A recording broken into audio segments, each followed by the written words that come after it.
ये आपके लिए एक शेर भी लिखा है, मेहनत पर विश्वास रखो सफलता जरूर मिलेगी बच्चों, मेहनत पर विश्वास रखो सफलता जरूर मिलेगी, आज जो थकान है वही कल पहचान बनेगी। ओके, चलते हैं अपने क्वेश्चन की तरफ। ये है हमारे एमसीक्यू और ये सेक्शन ए है, इसमें आपको एमसीक्यू मिलेंगे देखने के लिए।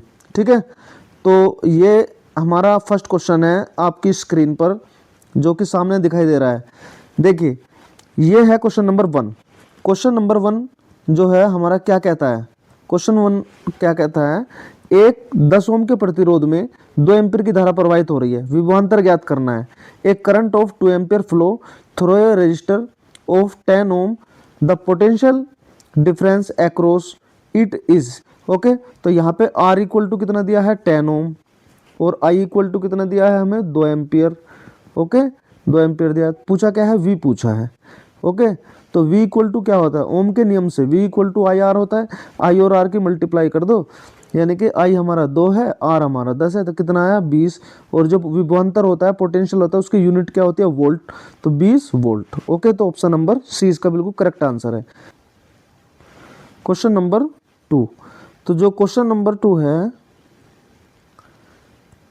क्वेश्चन नंबर 2, क्वेश्चन नंबर 2, एक वस्तु 5 सेकंड में 10 मीटर चलती है, उसका वेग बताना है। A body covers 100 metre in 5 second, its speed बतानी है। ठीक है, स्पीड बतानी है। तो स्पीड क्या होता है, distance upon time, speed equal to होता है डिस्टेंस अपॉन टाइम। तो डिस्टेंस हमारी कितनी है 100 और टाइम कितना है 5 सेकंड, तो 5 से जब इसे काटेंगे तो 20 पंजे कितना आता है 100, तो यह हो जाएगा 20 मीटर प्रति सेकंड। ठीक है, चलिए नेक्स्ट क्वेश्चन की तरफ बढ़ते हैं हम आगे। क्वेश्चन नंबर 3, ये क्वेश्चन नंबर 3 है आपकी स्क्रीन पर सामने देखो, ये है क्वेश्चन नंबर 3। ओके, यहाँ पे लिखा है, यहाँ पे बच्चों क्वेश्चन नंबर 3 ये है हमारा 100 वाट के बल्ब के द्वारा 10 घंटे में उपभोग की गई ऊर्जा कितनी होगी। Electrical energy consumed by a 100 watt bulb in 10 hours. Okay, तो यह है वाट इंटू घंटे इंटू दिन, दिन भी होता तो भी हम लगा देते वाट इंटू घंटे। कितने घंटे कितने हैं हमारे पास, घंटे कितने हैं हमारे पास 10, तो वाट कितना है हमारे पास, पावर कितनी है इसकी 100 वाट की, और घंटे कितने हैं मल्टीप्लाई कर दो 10, तो कितना आ जाएगा 1000, कितना आ जाएगा 1000 watt second, watt second. Okay, तो ये हमारे पास 1000 वाट सेकंड, 1000 वाट सेकंड का मतलब होता है 1 किलोवाट घंटा, 1 किलोवाट घंटा, 1 किलोवाट घंटा, ये सेकंड नहीं है घंटे होंगे यहाँ से। ठीक है, 1 किलोवाट में कितने, 1000 वाट में कितने घंटे, कितने वाट, कितने किलोवाट होते हैं 1 किलोवाट। ओके, तो 1 किलोवाट इंटू, दोबारा देखो, ये है क्वेश्चन नंबर 3। क्वेश्चन नंबर 3 में कह रहा है 100 वाट के बल्ब, ये है क्वेश्चन नंबर 3, ये है क्वेश्चन नंबर 3, 100 वाट के बल्ब के द्वारा 10 घंटे में उपभोग की गई ऊर्जा बताओ। Electrical energy consumed by a 100 watt bulb in 10 hour is. Okay, तो यहाँ पे हमें वाट कितना दिया है 100। ठीक है, 100 वाट दिया हुआ है, ये होगा 100 वाट। ओके, और घंटे कितने दिए हैं 10 घंटे। ठीक है, 10 घंटे दिए हैं, तो ये हो जाएगा हमारा 1000 वाट, 1000 वाट इंटू 1 घंटा। ओके, मल्टीप्लाई कर दी, तो 1000 वाट किसके बराबर होता है 1 किलोवाट के, 1 किलोवाट इंटू 1 घंटा। ओके, तो यहाँ हो जाएगा हमारा 1 की 1 में मल्टीप्लाई करेंगे तो 1 किलोवाट घंटा। ओके, तो इसका आंसर आ जाएगा हमारा बी। ठीक है, ये हो जाएगा हमारा 1 किलोवाट घंटा। समझ गए, नेक्स्ट क्वेश्चन की तरफ। नेक्स्ट क्वेश्चन है क्वेश्चन नंबर 4। क्वेश्चन नंबर 4 है बच्चों, सामने देखिए क्वेश्चन नंबर 4। क्वेश्चन नंबर 4 है यहाँ पे, a force of 10 Newton act on A mass of 2 kilogram escalation will be. ठीक है, यहाँ पे 2 किलोग्राम द्रव्यमान पर 10 न्यूटन का बल लग रहा है, तो त्वरण बताना है। तो m इक्वल टू कितना दिया है हमारे पास 2 kg। ठीक है, बल कितना है हमारे पास 10 न्यूटन का।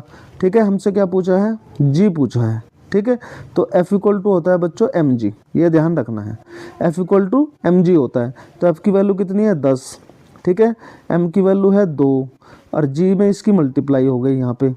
ठीक है, तो जब 2 से इसको डिवाइड करेंगे तो कितना आएगा 5, तो इसका कितना आ जाएगा 5 मीटर प्रति second square. Option number C बिल्कुल करेक्ट आंसर हो जाएगा। चलिए नेक्स्ट क्वेश्चन की तरफ चलते हैं। ठीक है। क्वेश्चन नंबर 5, क्वेश्चन नंबर जो 5 है हमारा, क्वेश्चन नंबर 5 क्या कहता है?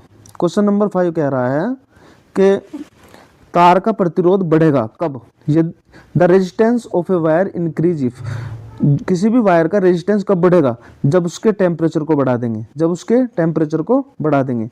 टेम्परेचर बढ़ाने पर बच्चों तार का प्रतिरोध भी बढ़ जाता है। ओके, चलते हैं नेक्स्ट क्वेश्चन की तरफ। क्वेश्चन नंबर 6, ठीक है, ये केमिस्ट्री के क्वेश्चन है। Question number 6, question number 6, 25 degree centigrade पर उदासीन विलयन का पीएच क्या होगा? The pH of a neutral solution of 25 degree centigrade, ठीक है। उदासीन विलयन का पीएच मान 25 डिग्री सेंटीग्रेड पर होता है बच्चों 7। ओके, ये ध्यान रखना है, ठीक है। जैसे मैं आपको बता दूं कि यहाँ पे देखो, यहाँ पे देखो, ये देखिए, ये है 7, यहाँ पे है 7, इधर हमारा एसिड हो जाएगा, अम्लीय प्रकृति हो जाएगी, इधर हमारा क्षारीय प्रकृति हो जाएगी, ठीक है। 7 से कम अम्लीय, 7 से ज़्यादा क्षारीय, बेस हो जाएगा। ओके, ठीक है, बेसिक नेचर हो जाएगा इधर, क्षारीय 7 से इधर जो हो जाएगा हमारा बेसिक नेचर, और यहाँ हो जाएगा हमारा कैसा? Acidic nature. ओके, तो इसका आंसर आ जाएगा 7। नेक्स्ट क्वेश्चन की तरफ चलते हैं। नेक्स्ट क्वेश्चन है हमारा, प्लास्टर ऑफ पेरिस में कौन सा यौगिक होता है? प्लास्टर ऑफ पेरिस में कौन सा यौगिक होता है? तो प्लास्टर ऑफ पेरिस में कौन सा यौगिक होता है, यानी कि प्लास्टर ऑफ पेरिस का क्या फॉर्मूला है, ये सीधा सीधा ये पूछा है, ठीक है। तो CaSO4 into half H2O, CaSO4 into half H2O, ये इसका यौगिक होता है, ये इसका फॉर्मूला होता है, प्लास्टर ऑफ पेरिस का कंपाउंड होता है। Okay, next question, question number 8, question number 8 में कह रहा है बच्चों कि ये बताओ कि ऑक्सीकरण की परिभाषा कौन सी है इसमें? ऑक्सीडेशन इज डिफाइंड एज, ठीक है। ऑक्सीकरण में क्या होता है? ऑक्सीकरण में हमेशा जो है इलेक्ट्रॉन का लॉस होता है, इलेक्ट्रॉन का लॉस होता है। ओके, ऑक्सीजन इंक्रीज होती है, ऑक्सीजन इंक्रीज होती है, हाइड्रोजन डिक्रीज होती है, समझ गए? ये ध्यान रखना है। ऑक्सीकरण में इलेक्ट्रॉन खोना, इलेक्ट्रॉन खोना मतलब इलेक्ट्रॉन का लॉस होता है, ठीक है। अगर इसकी तरह रिडक्शन आ जाता तो रिडक्शन में इलेक्ट्रॉन पाना हो जाता, समझ गए? ध्यान रखना है इस बात को। ओके, चलिए नेक्स्ट क्वेश्चन की तरफ। तो नेक्स्ट क्वेश्चन है हमारा क्वेश्चन नंबर 9। क्वेश्चन नंबर 9 ये कहता है कि which gas turns lime water milky, कौन सी गैस चूने के पानी को दूधिया बना देती है? तो वो कौन सी गैस है? वो है carbon dioxide gas. Okay, next question की तरफ चलते हैं। क्वेश्चन नंबर हमारा है 10। तो ये कह रहा है इनमें से ये बताओ कि हमारा जो फंक्शनल ग्रुप ऑफ एल्कोहल है वो कौन सा है? एल्कोहल का क्रियात्मक समूह कौन सा है? तो जिसमें OH समूह, एल्कोहल का क्या आ जाएगा? OH, क्या आ जाएगा? OH, ये रहा। ये क्या है हमारा? एल्कोहल क्रियात्मक समूह मतलब फंक्शनल ग्रुप है। ओके, ये कौन सा है? एल्डिहाइड। ये कौन सा है? Aldehyde, aldehyde. ओके, ये एल्डिहाइड है। ये क्या है? कार्बोक्सिलिक। ये क्या है? कार्बोक्सिलिक, कार्बोक्सिलिक, ठीक है, ये कार्बोक्सिलिक है। और ये क्या है? कीटोन। ये क्या है? कीटोन, ये ध्यान रखना है, कीटोन, ठीक है। तो इसका सही आंसर है OH। नेक्स्ट क्वेश्चन की तरफ चलते हैं। नेक्स्ट क्वेश्चन है क्वेश्चन नंबर हमारा 11 है। ये कह रहा है the functional unit of kidney is, the functional unit of kidney is, गुर्दे की क्रियात्मक इकाई कौन सी है? तो गुर्दे की क्रियात्मक इकाई कौन सी होती है बच्चों? नेफ्रॉन। कौन सी होती है? नेफ्रॉन, ये याद रखोगे, नेफ्रॉन गुर्दे की क्रियात्मक इकाई है। नेक्स्ट क्वेश्चन की तरफ चलते हैं। नेक्स्ट क्वेश्चन की तरफ, क्वेश्चन नंबर 12, ठीक है। वीडियो अच्छी लग रही हो तो कर देना लाइक। अभी इसमें बड़े क्वेश्चन भी आएंगे। ओके, तो कौन सा हार्मोन रक्त शर्करा नियंत्रित करता है? Which hormone regulates blood sugar, ठीक है। रक्त शर्करा को कंट्रोल में कौन सा हार्मोन से जो करता है? तो वो है बच्चों हमारा इंसुलिन। इंसुलिन हार्मोन जो होता है वो जो है रेगुलेट्स करता है, ठीक है, रक्त शर्करा को कंट्रोल में करता है, ठीक है, समझ गए? नियंत्रित करता है, रेगुलेट करता है, ठीक है। नेक्स्ट क्वेश्चन की तरफ चलते हैं। क्वेश्चन नंबर 13, ठीक है। क्वेश्चन नंबर 13 में क्या कह रहा है बच्चों? क्वेश्चन नंबर 13, ठीक है, ये है site of photosynthesis is in plant cell. Site of photosynthesis in plant cell, पादप कोशिका में प्रकाश संश्लेषण का स्थान कौन सा है?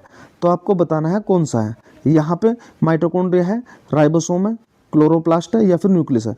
तो उसका सही आंसर हो जाएगा इसका क्वेश्चन का क्लोरोप्लास्ट, क्लोरोप्लास्ट सही आंसर हो जाएगा इसका क्लोरोप्लास्ट, ठीक है, क्लोरोप्लास्ट।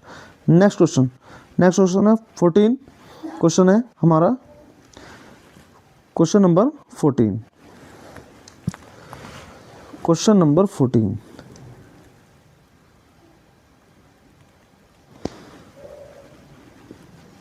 चलिए क्वेश्चन नंबर 14 की तरफ चलते हैं। अब हम क्वेश्चन नंबर 14 क्या कह रहा है, which disease is caused by iodine deficiency. Iodine की कमी से कौन सा रोग होता है, आयोडीन की कमी से कौन सा होता है, गोइटरी रोग, गोइटरी जिसे हम घेंगा कहते हैं, क्या कहते हैं, घेंगा।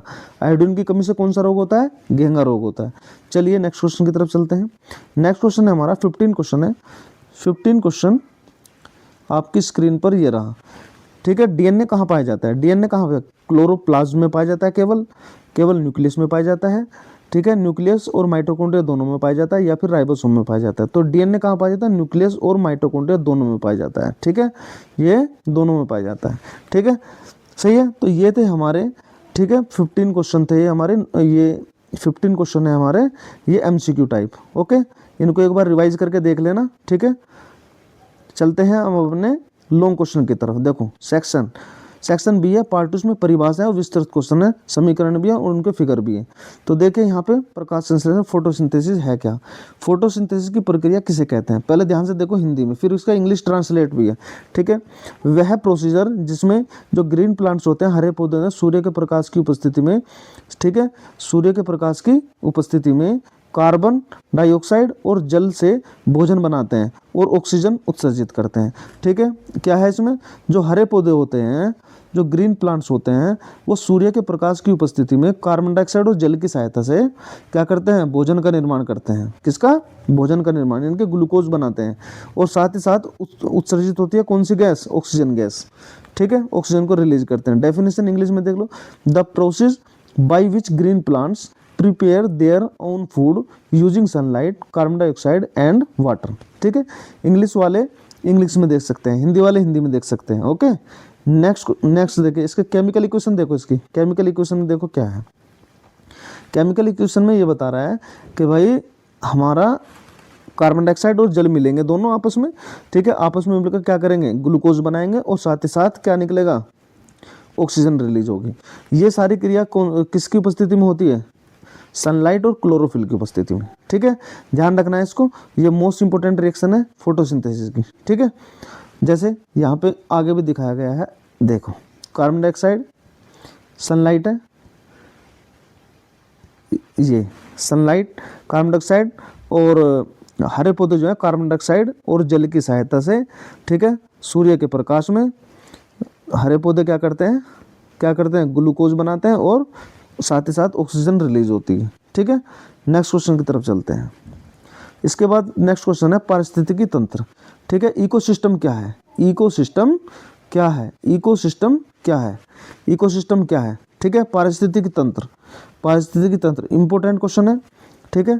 तो इसकी डेफिनेशन देखो, हिंदी और इंग्लिश दोनों में है, हिंदी और इंग्लिश दोनों में है बच्चों, ठीक है। तो यहाँ से परिभाषा हिंदी में देखो, जीवों और उसके निर्जीव वातावरण के बीच, ठीक है। मान लिया ये तो है जीव हमारे, ये सब सारे क्या है, ये है जीव, ठीक है, और ये इसके चारों तरफ का क्या है, निर्जीव वातावरण है, ठीक है। तो यहाँ पे क्या है, उनके बीच पारस्परिक संबंधों की प्रणाली को पारिस्थितिकी तंत्र कहते हैं, मतलब उनके बीच के रिलेशन को, ठीक है, उनके बीच के जो रिलेशन है उनको हम क्या कहेंगे, पारिस्थितिक तंत्र कहेंगे। डेफिनेशन क्या है, definition an ecosystem is a functional unit where living organism interact with non living components, ठीक है। यानी कि सजीवों यानी कि जीवों और निर्जीव पर्यावरण के बीच में पारस्परिक संबंधों की प्रणाली को ही क्या कहा जाएगा, पारिस्थितिकी तंत्र मतलब इकोसिस्टम कहा जाएगा। ये क्वेश्चन इंपॉर्टेंट है, ध्यान से देखना। अब इसके प्रकार देखो, प्राकृतिक यानी कि नेचुरली इकोसिस्टम कौन सा है, तो वन है, तालाब है, ठीक है, और कृत्रिम कौन सा है, आर्टिफिशियल, ठीक है, खेत है, बगीचा है, गार्डन है, ठीक है, ये सब क्या है, ये सब इकोसिस्टम है, इकोसिस्टम के एग्जाम्पल है। पेपर में मोस्ट इंपोर्टेंट क्वेश्चन है, पेपर में आ सकता है ये क्वेश्चन, बहुत ही ज़्यादा इंपॉर्टेंट है। इकोसिस्टम क्या है और उसके जो है टाइप बताओ, एग्जाम्पल सहित एक्सप्लेन करो, ओके। नेक्स्ट क्वेश्चन देखिए यहाँ पे सन, ठीक है, सन, प्लांट्स, एनिमल्स और डिकम्पोजर, ठीक है, ये इसमें होते हैं सारे इकोसिस्टम में, समझ गए। Next question next question IUPAC नाम देख लो, ठीक है। आईयूपीएसी नेम देखिए ध्यान से, ये रहा आईयूपीएसी नाम, ठीक है। आईयूपीएसी नाम में क्या करना है, देखो ये है CH4 है, इसका आईयूपीएसी नाम क्या हो जाएगा, मीथेन। ओके, जैसे C2H6 है, इसमें एक कार्बन है, कार्बन कितना है, एक। यहाँ पे कितने कार्बन है, दो, तो इसका नाम एथ पे पड़ेगा, तो ये हो जाएगा इथेन। ओके, C2H5OH, इसमें OH ग्रुप आ रहा है, फंक्शनल ग्रुप क्या है इसमें, OH, तो इसका नाम हो जाएगा ओल पे पड़ेगा, लास्ट में क्या लगेगा, ओल, तो ये हो जाएगा इथेनॉल, क्योंकि दो कार्बन है, एथ पे पड़ा और लास्ट में ओल लग गया, तो इथेनॉल हो गया। यहाँ पे देखो एक कार्बन ये रहा, एक कार्बन ये रहा, दो कार्बन है, ठीक है, तो ये हो जाएगा एथेनोइक, क्योंकि इसमें COOH ग्रुप आ रहा है, ओइक ग्रुप आ रहा है, ओइक ग्रुप आ रहा है इसमें, तो इसके लास्ट में ओइक लगेगा। वैसे एथेन है, एथेन ओइक, दो कार्बन से एथेन और COOH से ओइक, एथेनोइक एसिड हो गया, ठीक है। तीन कार्बन आ रहा है तो प्रोपेन पे नाम, प्रोप पे नाम पड़ेगा, तो ये हो जाएगा प्रोपेन। ओके, ठीक है। जो हमारे एल्केन होते हैं उनका फॉर्मूला होता है CnH2n+2। ओके, ये भी ध्यान रखना है, एल्केन के बारे में ये भी ध्यान रखना है, समझ गए, एल्केन के बारे में ये भी ध्यान रखना है भैया। देखो CnH2n+2, ये तो है एल्केन का फॉर्मूला, किसका है, एल्केन का, ठीक है। और CnH2n ये किसका है, एल्कीन का, एल्कीन का। ओके, CnH2n-2 ये है एल्काइन का, एल्काइन, ये एल्काइन का है, ठीक है, ये एल्काइन का है। चलिए नेक्स्ट क्वेश्चन की तरफ चलते हैं।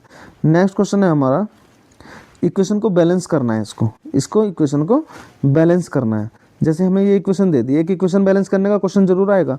ZnHCl, ये है ZnHCl tense to ZnCl2 + H2, ठीक है, ये क्वेश्चन। तो यहाँ पे जिंक एक है, देखो लेफ्ट साइड में जिंक कितना है, एक, लेफ्ट साइड में जिंक कितना है, एक, और H कितना है यहाँ पे, एक, Cl कितना है यहाँ पे, एक।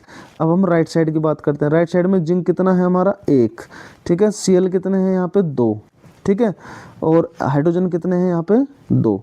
तो ठीक है, तो यहाँ पे हम क्या करेंगे, यहाँ पे देखो ये अलग है, ये अलग है जिंक, ये अलग है, तो यहाँ पे Cl दो हैं और H भी दो हैं, तो इसका मतलब यहाँ पे दो की मल्टीप्लाई करनी पड़ेगी, इसमें H में भी और Cl में भी।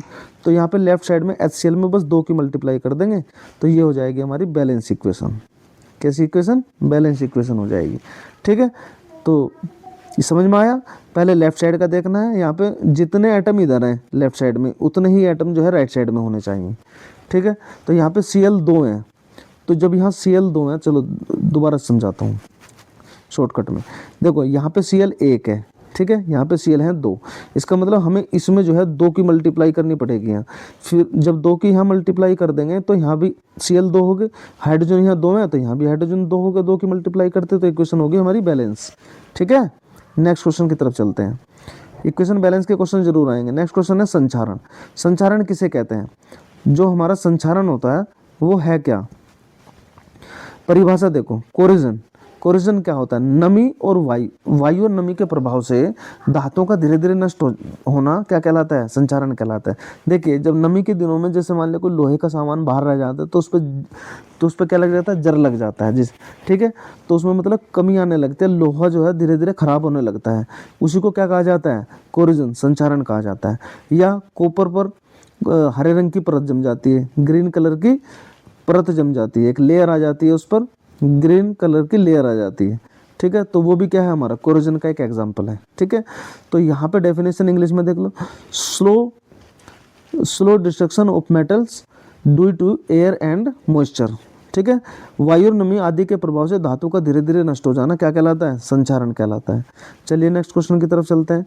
इसकी इक्वेशन देख लो, इक्वेशन में क्या होगा भैया, इक्वेशन में हो जाएगा हमारा, यहाँ देखिए Fe, जैसे लोहा है, लोहे पे ऑक्सीजन और नमी के कारण, ठीक है, ऑक्सीजन और नमी के कारण क्या बन जाएगा, वो फेरिक ऑक्साइड बन जाएगा, मतलब जंग लग जाएगा उस पर, ठीक है, लोहे पे जंग लग जाएगा।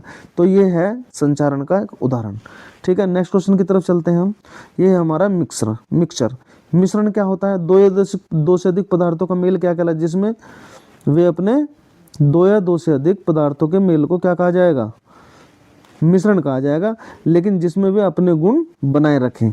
ठीक है, ऐसे दो पदार्थों को क्या कहा जाएगा? मिले हुए दो से अधिक पदार्थों को मिश्रण कहा जाएगा। फिजिकल कॉम्बिनेशन ऑफ सब्सटेंसेस, जैसे नमक और पानी आपस में मिल जाएंगे तो क्या बन जाएगा? मिश्रण बन जाएगा। ओके, चलते हैं नेक्स्ट क्वेश्चन की तरफ। ये क्वेश्चन इतना इंपॉर्टेंट नहीं है वैसे। यहाँ पे देखिए, साबुनीकरण, सैफोनिफिकेशन। सैफोनिफिकेशन क्या है? सैफोनिफिकेशन के बारे में बताइए, ये बहुत ज़्यादा इंपॉर्टेंट है। ठीक है, reaction of fat with alkali to form soap. ठीक है, ये इसका इंग्लिश डेफिनेशन है। मतलब वसा या तेल की क्षार के साथ, एल्कली मतलब क्षार के साथ अभिक्रिया, अभिक्रिया मतलब रिएक्शन, रिएक्शन से साबुन बनाने की प्रक्रिया को क्या कहा जाएगा? साबुनीकरण कहेंगे, सैफोनिफिकेशन कहेंगे। समीकरण इसका ये है, फैट या ऑयल प्लस सोडियम हाइड्रोक्साइड और क्या बन जाएगा? सोप बन जाएगा, और साथ ही साथ हमारा क्या बनेगा? ग्लिसरॉल। ओके, ये है हमारा सैफोनिफिकेशन। ठीक है, चलते हैं नेक्स्ट क्वेश्चन की तरफ। भैया अगर वीडियो अच्छी लग रही हो तो कर देना लाइक और चैनल को सब्सक्राइब कर दियो। इसके बाद आते हैं हम पादप हार्मोन्स की तरफ। पादप हार्मोन्स हमारा क्या होता है? प्लांट हार्मोन किन्हें कहा जाता है? ठीक है, और इनका क्या काम है? पौधों में बनने वाले रासायनिक पदार्थ को जो वृद्धि नियंत्रित करते हैं, पौधों में बनने वाले रासायनिक पदार्थ जो वृद्धि को कंट्रोल में करते हैं, उनको क्या कहा जाता है? पादप हार्मोन्स कहा जाता है। डेफिनेशन क्या है इसकी इंग्लिश में? Chemical substances controlling plant growth. ठीक है, पौधों में बनने वाले रासायनिक पदार्थ जो वृद्धि को कंट्रोल करते हैं। किसमें? प्लांट्स में। प्लांट्स में जो वृद्धि को कंट्रोल करते हैं वो क्या कहलाते हैं? हमारे पादप हार्मोन्स, यानी कि प्लांट हार्मोन कहलाते हैं। और इसका जो कार्य है ये भी मैंने लिख रखा है, फंक्शन क्या है इसके, ध्यान से देखो। ये है हमारे जैसे ऑक्सिन, ये प्लांट हार्मोन, यहाँ चार को इम्पोर्टेंट, ये ध्यान रखना, ये जो चार हैं चारों ही इम्पोर्टेंट है। दूसरा, ये तीसरा, और ये हमारा है चौथा। तो पहला है ऑक्सिन, ये हमारी सेल्स को इंक्रीज करता है। ठीक है, जो प्लांट्स की सेल है उनको इंक्रीज करता है। जिब्रेलिन, जिब्रेलिन जो होता है वो तने की लंबाई को बढ़ाता है। साइटोकाइनिन क्या करता है हमारा जो सेल्स होते हैं उनको डिवाइड करता है। ठीक है, कोशिका विभाजन का काम करता है। और जो एथिलीन है वो क्या काम करता है? फल को पकाने का काम करता है। किसको? फल को पकाने का। ठीक है, तो नेक्स्ट क्वेश्चन हमारा, चलिए ये थे क्वेश्चन हमारे सारे मॉडल पेपर के, जो कि बहुत ज़्यादा इम्पोर्टेंट है। और थैंक यू, और उस चैनल को सब्सक्राइब कर देना बच्चों, लाइक कर देना और कमेंट्स कर देना। ओके, मेहनत पर विश्वास रखो, सफलता जरूर मिलेगी। आज जो थकान है वही कल पहचान बनेगी। जो आज आपकी थकान है वो कल आपकी क्या बन जाएगी? पहचान बन जाएगी। इसलिए मेहनत पर विश्वास रखो, सफलता जरूर मिलेगी। जय हिंद, जय भारत।